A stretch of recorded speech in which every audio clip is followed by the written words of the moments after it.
So, Steven, last time you were talking about breaking into tech, how you went from not actually being a very technical person because you studied linguistics, you studied Spanish, but you eventually broke out into tech from working at Walgreens. So, how was that? And what would you give as advice to people who want to break into tech in 2025? Well, first of all, yeah, it's a different ball game now than it was back in 2017 because I mean that was pre-COVID first of all, but now everybody like the market awareness of like how to break into tech and what is actually required is so much more sophisticated now. Like people are more aware than ever about the importance of networking, of like project portfolios, all this stuff because there's been a lot of boot camps springing up. And just to kind of take it back to 2017 first, though, just to give some context, I found out about web development as a route you could take into tech if you didn't have a degree or if you had a degree in something other than computer science. It was friendly to people who could demonstrate skill. It was a very meritocratic institution, the web development realm.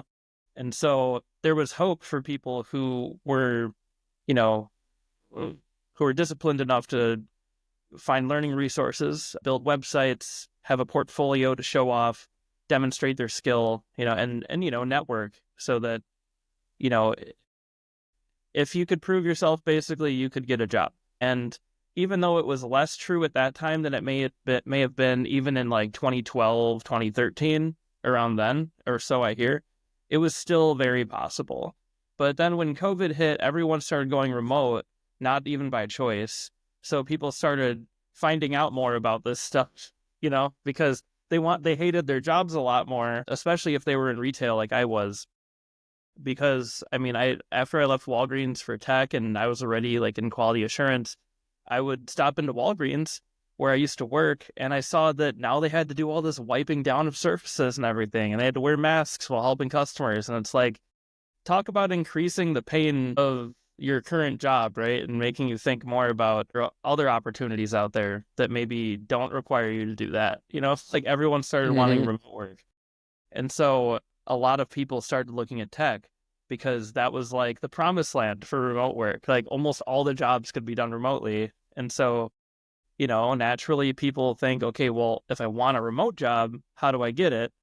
And they find out about all these educational pathways, and that creates business opportunities for boot camps, like for developers, for QA, product managers, design. And so as those boot camps became more popular and more populous, I guess, like more boot camps sprung up, more people started to realize that you didn't need to go back to university to get these jobs.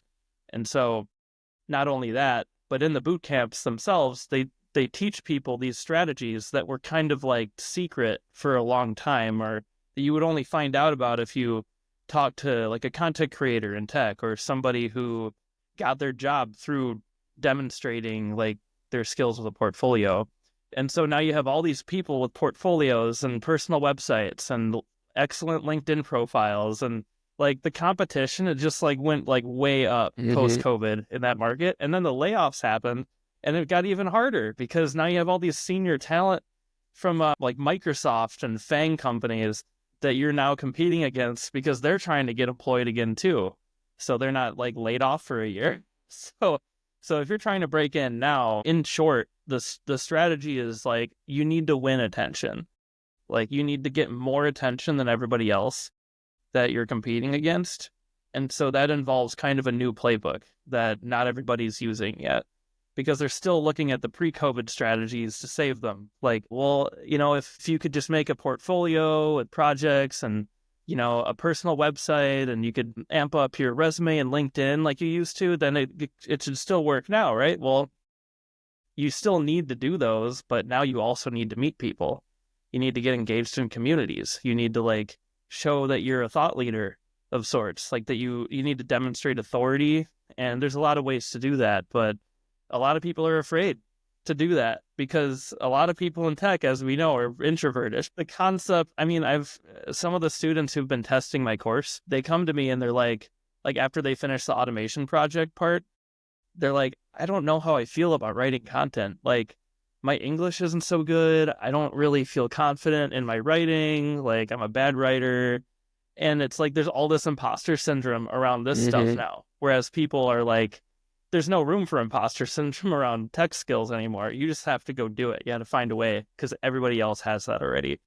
But the differentiator now, I think, is being louder than other people. So Which is that's very hard for an introvert. very hard. I mean, coming from a past introvert, you don't stop being an introvert, I guess. I just learned Mm-hmm. like extroversion, aka social skills, communication. Like, you talk to more people, eventually you stop looking like an introvert. I guess is all that there is to that. But yeah, I guess I've been in QA now for almost 5 years, coming up in March, and the landscape has changed a bit. There's new tools out there like Playwright that weren't there when I started. I mean, at the same time, a lot of stuff hasn't changed. A lot of what you do with test automation is still the same. You can just kind of use AI to help you now with learning or doing, or you can use more modern tools. I mean, other than that, I think the game is kind of the same, but the focus people have is still largely on the stuff that was important pre-COVID, and I think that's what's shooting a lot of people in the foot when they're trying to hunt for jobs or land their first opportunity. So how can we help introverts? Because as you said, in tech, there's kind of this pull towards people who are more introverted because a lot of the time you're working alone, it's just you and the computer. So there's already this natural pull. But at the same time, now we have to build a personal brand. We have to be all over the internet. And for an introvert, that's pretty hard.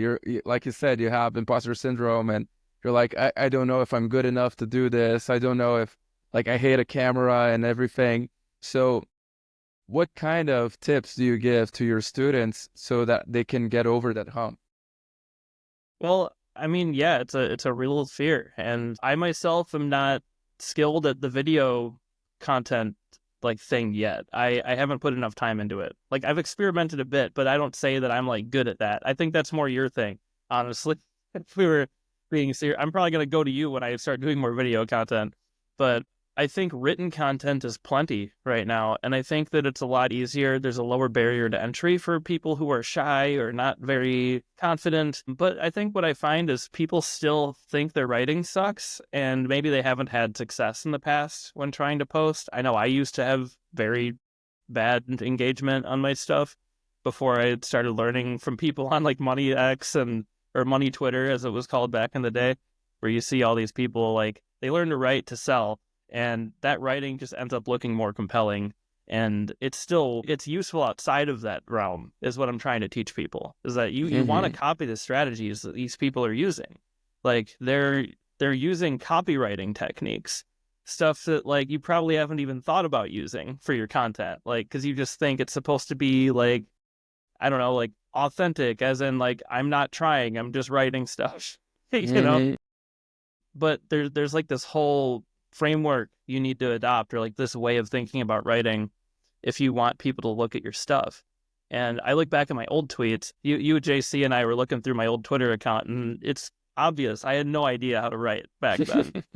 But you look at my stuff now, and I get likes on everything. I get comments on a lot of stuff. People are resharing my stuff now on LinkedIn, and that just never happened to me before. That used to be like a big deal whenever that happened. But now it's like, oh, okay, cool. Someone reposted, back to work, like whatever. But yeah, what I teach these students is just it's kind of like the old masters learned in the Renaissance days. You would, if you were a student of art or of anything really, your first task in these like really elite private schools would be to study the masters who came before you. So, Mm-hmm. like, I'm showing them examples of stuff that I've written that's performed really well, and I'm breaking it down, analyzing every little bit of it, and explaining why I write the way I do for each section. And so I'm trying to kind of give them that same experience where I'm not like a master at this. Like, I still emulate my own mentors, and I hope I can write as good as them someday. But I think that my students think that I'm further along than them in this particular thing. And so I try to show them that it's not as complicated or mysterious as they might think it is, and that they can do it too. So I give them a few example posts with one case study that I break down in detail for each kind of post. I show them how to write a build in public post, how to write an insight post, which is kind of like an authority post where you share like an industry opinion that you have, but I also teach them how to write. I think there's like a review post in there that's optional if they want to like practice reviewing my course as like a review post. But then there's one more, the backstory. Yeah, I see a lot of people have success with backstories now. Like storytelling is really important right now in like audience building. So I show them how I wrote a backstory post of my own, and then how they can incorporate kind of a loose framework to make their own backstory more compelling. So that's kind of, I kind of just teach by example so that they can learn by imitation, but also by like consciously applying a framework that I give them. Yeah, I think it's cool because people who work with this kind of thing, like with tech, with computer science, they are already used to having a more scientific approach to breaking down things. And as you said, since you have some examples and you kind of break down, like, this is the hook, this is like, this is where I want them to, like, what I want them to think, like, this, the journey I want them to go through in this post is this, like, this, each and every part of it, I'm doing it on purpose. I want them to feel some way, or I want to convey an idea, an emotion. And I think it's nice that you break it down because you can also practice the little small bits, like if you were learning to code, like, this is a function, this is like how to Yeah. call a function, how to do anything, a variable. And you, little by little, you get all of those Lego pieces and you make something nice. Yeah, I like how you say Lego pieces. It really is like putting together a little Lego structure, you know? Because every piece matters, and you're right, they can be practiced independently. And I think that a lot of people don't realize like all of these parts exist. It's not just one block of text. Like Mm-hmm. you look at someone's posts on LinkedIn and you're like, oh, I could probably write that if I felt like it. Could you? I mean, do you even know what they're doing? Because it's not on accident that you're enjoying their post. Like there is a reason why they have written every sentence the way that they have. And I think the first step to overcoming a fear of posting is understanding that, yeah, you can become competent like these people in a relatively short amount of time. Like it's not going to be overnight, but it doesn't take years to learn this stuff. Like you just need to practice more. And honestly, Yeah, I and was shocked when I learned that in the beginning of my journey. Like, I mean, my writing at the beginning definitely sucks compared to now, but it's because I put in the reps, and I try to, that's why this is a done with you course. I want them to put in the reps and for me to give them feedback so that they don't have to take as long as I did. yeah, I think it's a great way to get to that result faster if you have someone that's more experienced and that can help you and coach you along the way. And at the same time, I think in a way, social media kind of, it's good for introverts in a way, because extroverts, they won't put in those reps as much. So this is an idea that I've been thinking about recently, that actually the things that you have a natural talent in aren't, you like, usually the most talented people or the most successful people didn't have that much of a natural talent in that thing. They had to put in the reps. Like if you are the most talented, you will be kind of lazy. So you won't be willing to put in those reps and become special. And you see this with athletes all the time. Like, not Mm-hmm. usually, it's not the most talented guy that's the best at the end of the day. It's the guy that was talented, of course, but he also put in the reps, and he was tenacious and willing to Yeah. be very disciplined and to put in the work. Yeah. You got to have a passion for what you're doing. And that starts with not to like beat a dead horse with this because everyone talks about Dan Coe, but my Mm-hmm. favorite thing from him recently is this planner that he has where it's kind of like a life reset thing where you zoom out and you think about what your big grand vision for your life is, your anti-vision, Mm-hmm. stuff like that. And it forces you to like really understand where you want to go. And then you go and break it down to the point where eventually you have like a daily task list. Like here's your daily routine if you want that vision. and if you want to avoid that other thing. And then you can turn that into a schedule. And so I think some people don't understand that, like, in order to have that passion, you need to have clarity about where you're going. It's Mm-hmm. not just about writing more. It's about knowing why you're writing more, you know? Mm-hmm. Because a lot of people quit this game, you know? Like, we've seen a lot of people, like, that we used to follow that are just not here anymore. And I think it's because they didn't have a why. They're just here to see what's going on, you know? Like, I want to be like everyone else and have this cool business and write stuff and be famous or whatever. But then eventually you ask yourself, like, why am I doing this? Like, when it gets hard. And that's when you actually have to have a reason. And I mean, this course kicked my ass, dude. Like, when I was trying to build this course the past couple of months, there were so many days where I'm like, why am I doing this to myself? And every time I knew why, though. Like, I want to help people. I want to have my knowledge containerized in a way that people can consume, but they can also work with me to, yeah, I'll learn the content stuff like we're talking about, but also like the other stuff, the stuff that they know they should be learning, but maybe are too afraid to learn, like test automation or AI assisted coding.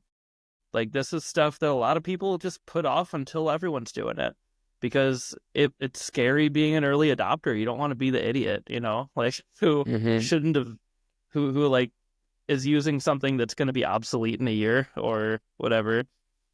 But I mean, people need to wake up to the reality that these things probably are not going away. And the sooner you pick them up, and like the better. And it helps to have somebody who's been there and learned it on their own, so that they can coach you through it and save you like a lot of hours, a lot of days of wasted effort, or like wondering if you're even doing it right, you know?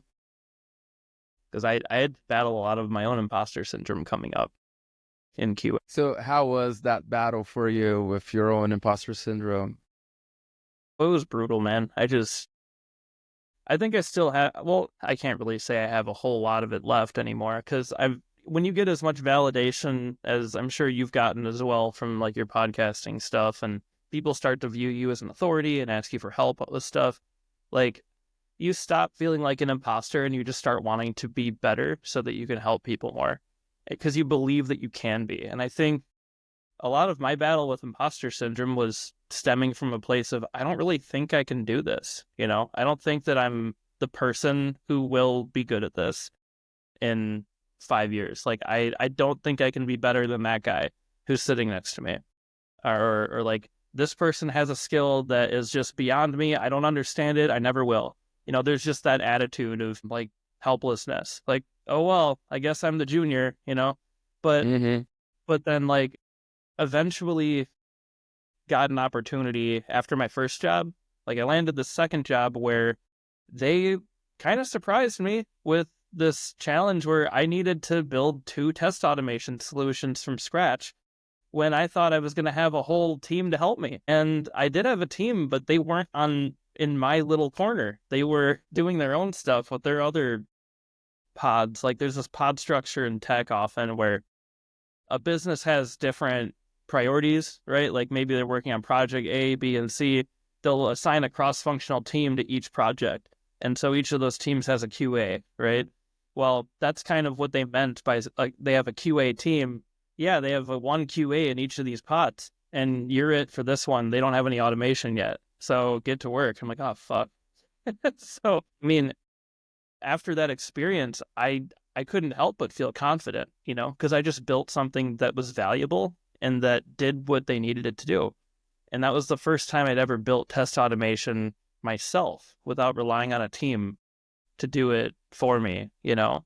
And so that taught me that the only way to have confidence and get past imposter syndrome is to build something that is validated to be good and useful. Like, you don't confidence doesn't come in a vacuum. You can't just like build a bunch of personal projects and have nobody look at them and feel confidence. Like, if you do, it's like misplaced confidence. Like, you need to show your work to people who know better than you and have them sign off on it. In my experience, that's been the only way that I get more confident with anything. is having a coach or having a mentor at work or a coworker who's been there and done that thing before. Look at my thing and say, "Oh yeah, this is good, approved," you know? And then I'm like, now I did it. Like I thought I did it before they reviewed it, but now I know I did it. It's that confidence rooted in true accomplishment that's been validated by, I guess, someone you view as an expert. So that's kind of how I got past it. Just having a mentor, like they assigned a mentor to me at that job, and like he signed off on everything I did. And it's not, he didn't build it for me, but I did my thing. I'm like, here, what do you think? And he's like, well, okay. So when I came to this job, the one I currently have, I'm like, yeah, I know, I can do this, no problem. Like if you need me to build a new test framework, let's do it. Like I didn't like job number one me. No way. I would be pissing myself. Like there's no way that would be something I feel confident with. I'd be like, where's my senior QA to help me? I'm not good at this. So what I try to do in the course is be that like senior or that mentor for whoever's taking the course. I want them to come away from the course knowing like, yeah, I did good work and I can talk about this, which is where the content comes in. Right. If you feel like your work sucks or you don't know if it's good, you're not going to post about it probably, unless you're like shameless, which admittedly I can be sometimes. But people who are a little bit more reserved, more like I want to make sure what I put out there is good and that it doesn't make me lose face, they need that validation, So do you think that imposter syndrome can be a good thing sometimes? It can be. Like, I think it can be good to show you what you're missing. Like, it's a good signal, I guess. You don't want to keep it forever. Like, wherever you feel it, you either want to accept that this is something you're just not going to learn, or you want to take it as it's like feedback from yourself. Like, okay, maybe I need a coach, or maybe I need to learn a little bit more about this thing, so I understand it a little bit better. For me, that would be stuff like system design. I don't have any doubt that I don't know what I'm doing in that area of software. Yeah. As far as development goes, like I definitely know I would be an imposter if they put me on a task that was above my skill level. So I guess maybe imposter syndrome comes from thinking you should, or I don't know. Where do you think imposter syndrome comes from, Gabe? I think it can be a good sign, actually. I think it's a sign that only people who are highly conscientious about themselves get, like usually introverted people, I guess, but not only. There's the Dunning-Kruger graph, like with the Valley of Despair and all of that. I think it stems a little bit from that. If you are very conscious about your abilities and the things you think you're able to do, you'll get this imposter syndrome when you think, maybe I can't do that. Like, this is too hard, or this is something that goes against some of my beliefs about what I can do or what I can't do. And as you said, sometimes you'll feel like, oh, I need to be shameless to talk about this online or something like that. But at the same time, if you are one of those people that is like this, you can't say anything, like you're afraid of saying hello to the cashier or something. That's exactly what you should be doing, like these things, because to average people, to normal people, you won't be being egregious by saying something or putting yourself out there. It will just be normal. But for you, it's not normal because you're not used to doing it.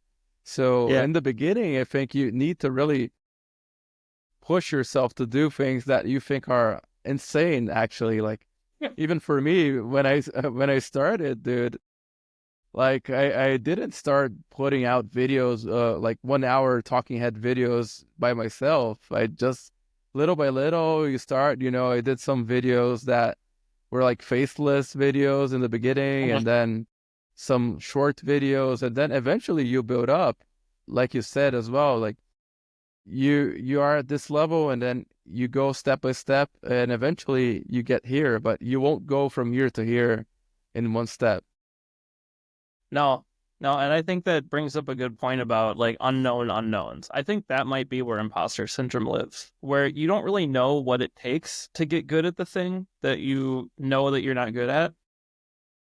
but all you know is that you know you're not good at it. And because you don't know how to get better, it's scary. It's like, oh, well, there's this challenge in front of me and it requires more skill than I have, but I don't know how to get that skill. It's just like this thing that feels out of reach, like it's impossible. And I think the reason why I have less imposter syndrome now is because I know more of those things that I would need to learn. Like I have like a whole bunch of roadmaps in my head. It's like, well, Mm-hmm. I'm not doing it now, but if I wanted to do that, I'd have to do this, this, this, and this, and then I could get there. But for now, I'm just gonna have to accept I'm not there yet. But when you're a true beginner, yeah, on the Dunning-Kruger curve, you're like, you might think you're good, but you have no idea like what it Mm-hmm. takes to get really good. You're just excited by the novelty of the thing that you're doing, and you do know something other people don't, but you don't know it deeply. So then when you need to know something more deeply, now it's scary. That's where imposter syndrome hits you. You're like, Mm-hmm. oh wait, no, I suck. That's the valley of despair. But yeah, I think where you come back out of that is just really understanding what it takes to get good. And when you know what that is, it's not scary. Maybe it's a little annoying that like I need more time to get good at this. Like I suck right now. I don't want to suck. But it's like you don't take it personally anymore. You don't like attack Mm-hmm. yourself over it. You just like you have a more objective view of it, I guess, more relaxed attitude about it.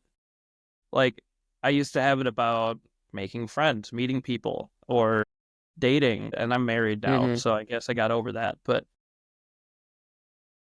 I don't know. Like if I ever, God forbid, had to go back out into the dating pool again, like I have learned enough about social dynamics that I know what I would need to do. I don't want to do it, but Mm-hmm. like, I think it just goes for everything. Like whether it's technical skills, social media, like you should be, if you have imposter syndrome, I guess my best advice is, well, learn about what it really takes to get good at this thing if it's so scary to you. And then it won't be scary. It's like turning the light on in the dark Mm-hmm. in the dark room. It's not scary when you can see everything. I guess unless Yeah, there's like a big grizzly bear in there, that might be a little bit scary. yeah, then then you're fucked.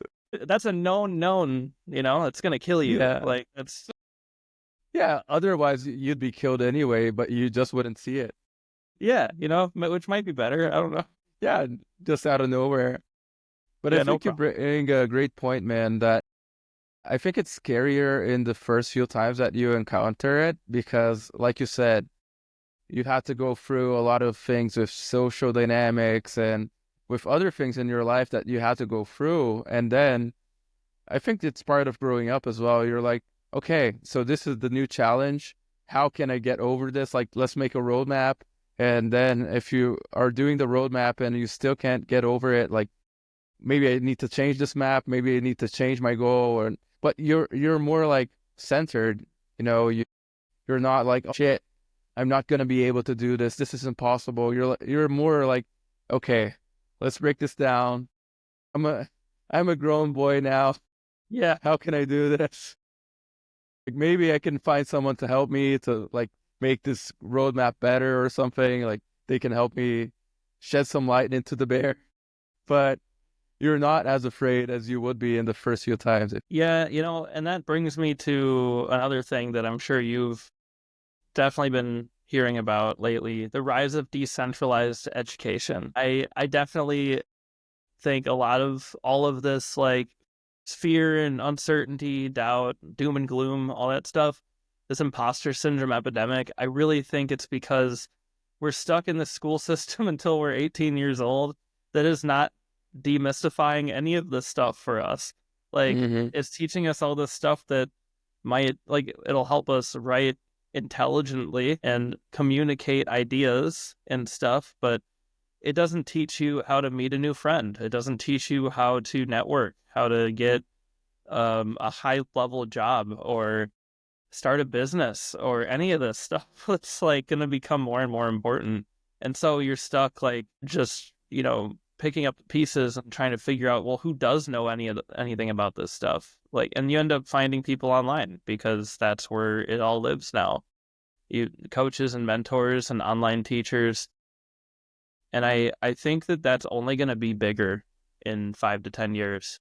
In fact, I think more people are going to become online educators, and you're probably going to start seeing people leaving the public education profession just because they might have a particular skill that they think is particularly important, but that they can't teach effectively to 30 kids at a time, you know?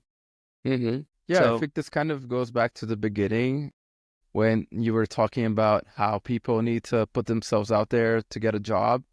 And also for these coaches and teachers, many times you only get to know the ones who are already famous. So it's something that you really need. If you want to get clients, you really need to be able to put your message out there for people to see. And also going back to the teachers thing, I think it's kind of awesome that this is a possibility. And I think our generation was raised in a lot of doom and gloom. But really, if you think of it, the possibilities that we have now and the potential possibilities in the future for education are fucking awesome, man. we're going to see a lot of decentralized schools popping up, I think. I mean, we've heard the Naval thing about like a billion businesses or something, but I think that, sure, there's going to be businesses, but I think those businesses often will function as schools, on a particular subject. You gotta make people aware that they don't have this skill, and then you teach them the skill at like a low level, and then eventually work one-on-one with people to really help them master a skill so that they can go out into the world and do whatever it is they want to do with it. I just love it so much, man. Like I really want to see more of this happen. Just more possibilities. Like I feel like I've been going to like a decentralized university for the past year. Like I've learned about making a high ticket offer, like copywriting. So like sales page creation and content creation on like both X and LinkedIn and emails and making an email newsletter. It's like all this stuff that culminates in a way to make yourself more visible, but also to build your way out of a 9 to 5 if that's what you want, or to just kick ass at a 9 to 5 if that's what you want. Like to never have a worry about not finding a job again because you have such a big network that you don't even need to look more than like a week before somebody DMs you about like, here's a job, you want it? Like, let's interview. Like I've gotten so many opportunities since I started doing this stuff, just like thrown at me, that I think more people, especially software testers who tend to be on the shy side, they need to learn about this stuff because a big wave is coming. Like the economy is changing. It's getting more competitive. And if you're hiding in the shadows, like it's not going to go well for you. And so I'm just trying to see how many people I can like get on the life raft before all that really hits the fan and it's like a requirement to know all this stuff instead of just like a competitive advantage. So And what would you say to someone that's fearing that AI will take their jobs? I'm going to end up quoting some guy who's been overquoted. Someone says it's more about like people who know how to use it are going to beat you out for job opportunities, I think. Just to paraphrase, because I don't want to say the exact quote at the risk of sounding cheesy. But yeah, I think whenever I say in interviews or in DMs now to recruiters that I've got like automation and AI experience and writing automation with AI, that's more interesting to them than just knowing automation. Like, because it's almost like a default now that like the companies are using AI in some capacity, and they know that if you know how to use it, you can do your job faster. So even my boss has had me learn AI, like how to use Cursor, which is a tool for AI assisted programming. It's an IDE where you can write code and have an AI chatbot help you improve it or write it for you sometimes. And I was really skeptical at first, but after I started using it, I'm like, I'm never going back. Like, this is so good. Like, I don't know why I ever was skeptical about this. And I think a lot of people in QA are naturally skeptical people. It's what makes them good at their job. They look for problems where other people are not looking for them. but that can also hold them back in the sense that they're going to hop on trends way too late, and then maybe they should have gotten in a little bit sooner when it was still hot. You know, like Playwright Mm-hmm. is kind of like messaging about Playwright now is a little bit overdone at this point. Everybody knows about Playwright. But back when I learned it, not many people were really posting about it. Like it was still kind of this hot new thing. You'd be an early adopter if you were using it in 2022. And I was using it for like experimental purposes too that still are not fully released and out of beta. So, and I made like a 300 test suite with that experimental feature before I ever learned how to use it for websites and web app testing. But now people are launching courses left and right with Playwright, and the same with AI. Some of them are teaching Playwright with AI. Like it's like you're too late if you wanted to be the early one at this point. You have to wait for the next big thing. But I think that if software testers want to be competitive, they should at least know how to use AI. They don't have to love it. They don't have to use it in their daily work if they don't want to, or if they don't have to, right? But they should at least know how to prompt an AI to give it good output. Like if you don't know how to do that, there's going to be more opportunities that stack on top of AI skills that they're going to miss out on. How much of your success do you think can be attributed to your ability and willingness to be an early adopter to things? I think all of it at this point.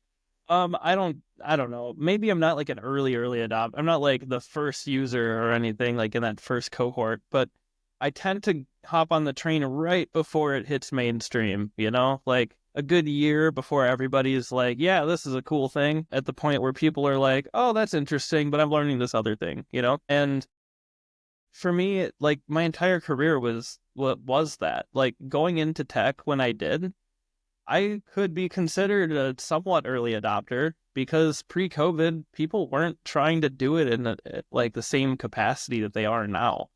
Like going into tech is like a normal path now. People think they know about it. Like it's mainstream to break into tech now because everyone wants a remote job and we all know where they are. So, but before COVID, before remote work became accessible, having a remote job was weird.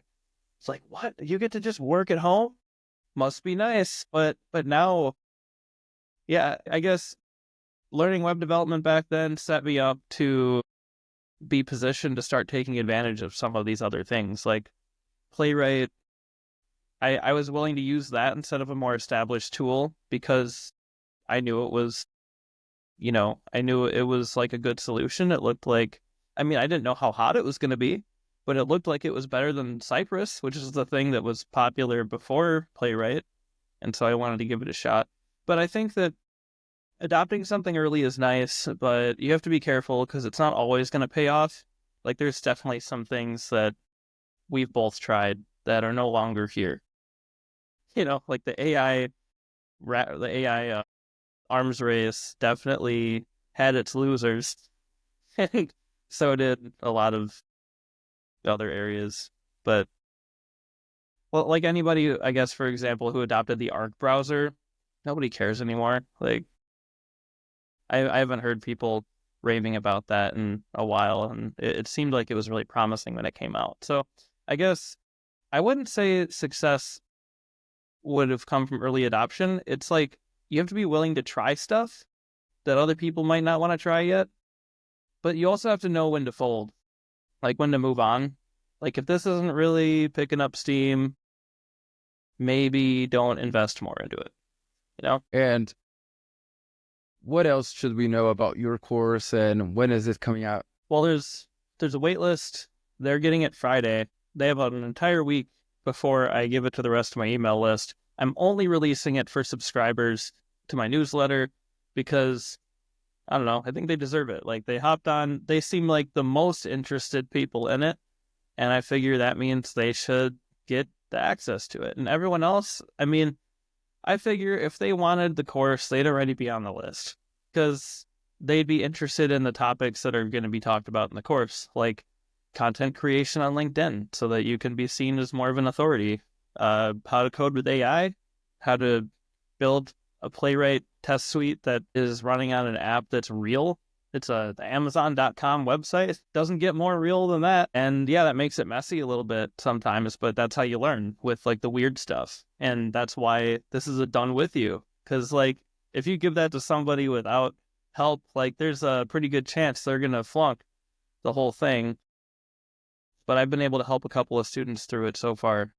And then testing a real app that I built, to teach them how to do manual testing from like an exploratory standpoint.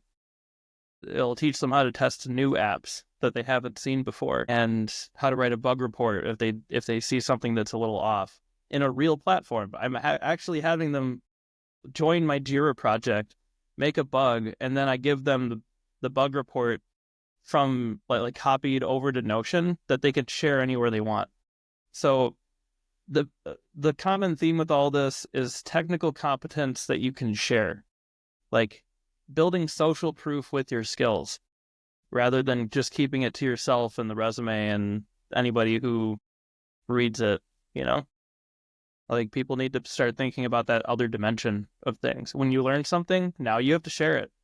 Like don't keep it to yourself. And so that's kind of what I hope people get out of this course. It's just how to be more public about their learning and their achievements, but also to develop stuff that's actually worth sharing, not some little silly demo project that looks like it came from a boot camp or something, like cookie cutter stuff. And Yeah. you But that's you know when it's Friday for the waitlisters, and then next Black Friday for everybody else for a week, and then I'll close the cart. I think that could be useful not only for QA testers but also for people in many other areas as well.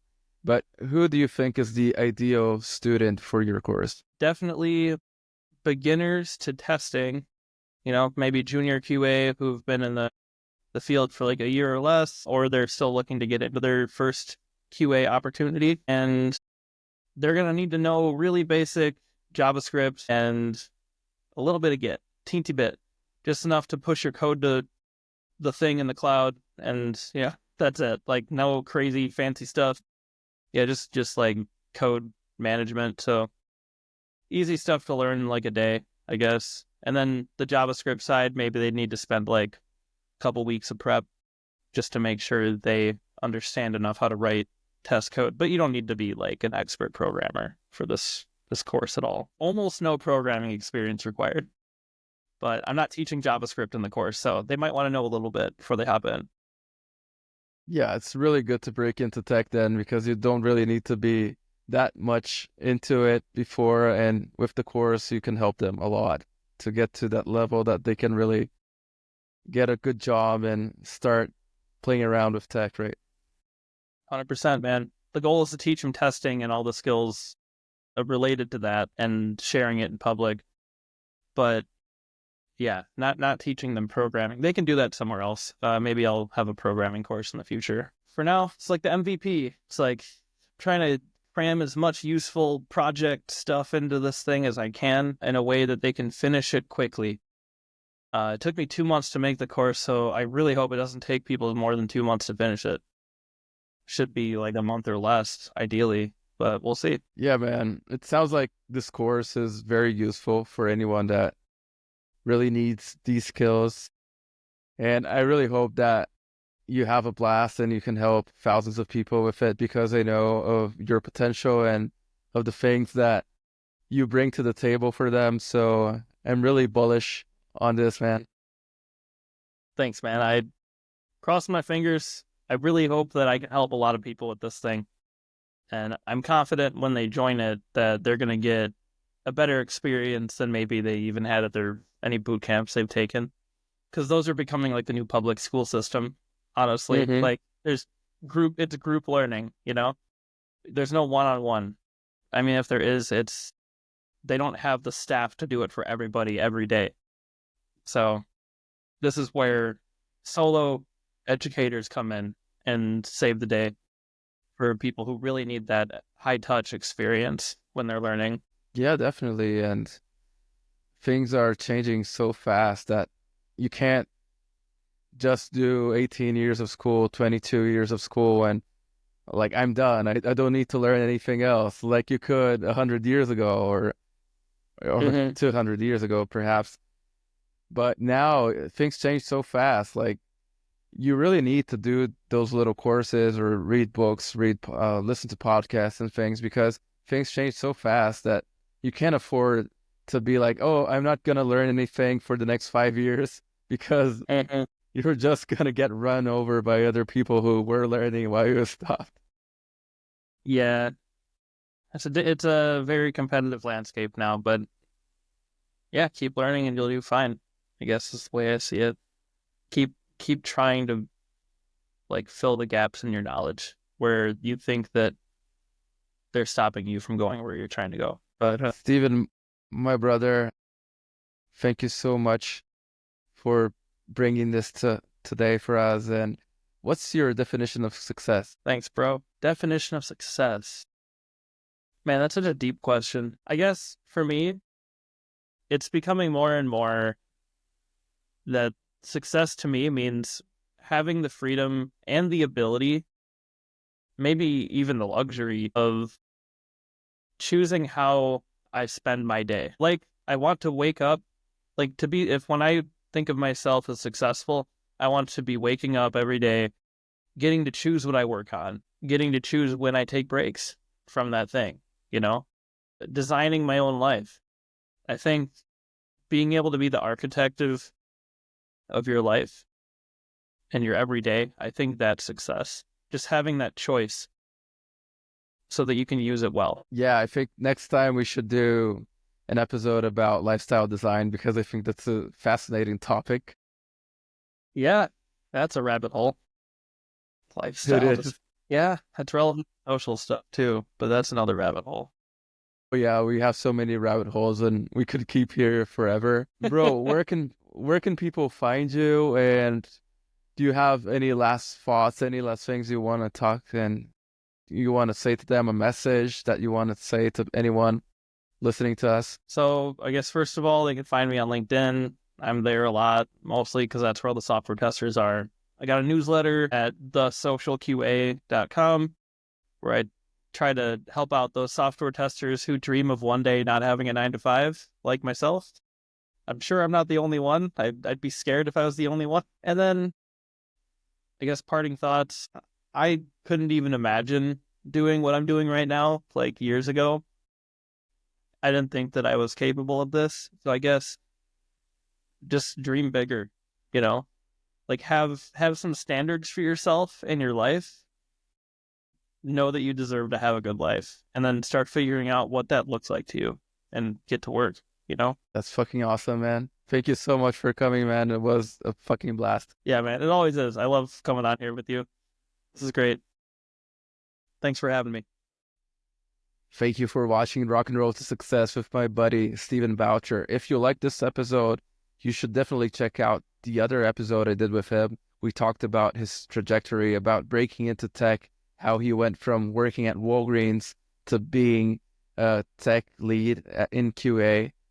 And also, if you want to see me talking to other rock stars, you can click over here where I'll leave the feats playlist.